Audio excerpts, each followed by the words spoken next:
Sangalkam, à 35 km de Dakar. Ici, sur ces milliers de mètres carrés de passerelles, des agronomes récoltent une nouvelle variété de blé locale.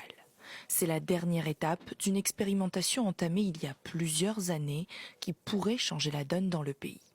Objectif du Sénégal, qui importe 800 000 tonnes de céréales par an, être moins dépendant de ses principaux fournisseurs. Le projet, c'était de développer des variétés de blé adaptées au Sénégal. C'est un pays qui dépend entièrement des importations pour satisfaire sa demande en consommation de blé. Et les deux principaux fournisseurs du Sénégal, c'est la Russie et l'Ukraine.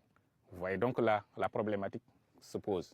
Et pour remédier à ce problème, les chercheurs de l'Institut agricole ont testé de nouvelles variétés de blé adaptées à la chaleur. 3 sont importées d'Égypte et la 4e est développée par l'Institut.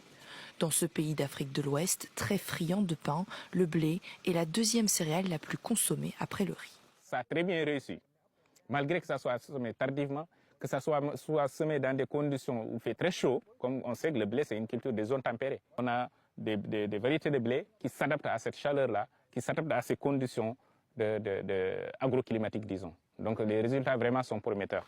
Autre objectif de ces passerelles, préparer les paysans à emblaver 1000 hectares d'ici la fin de l'automne, et le défi sera de taille.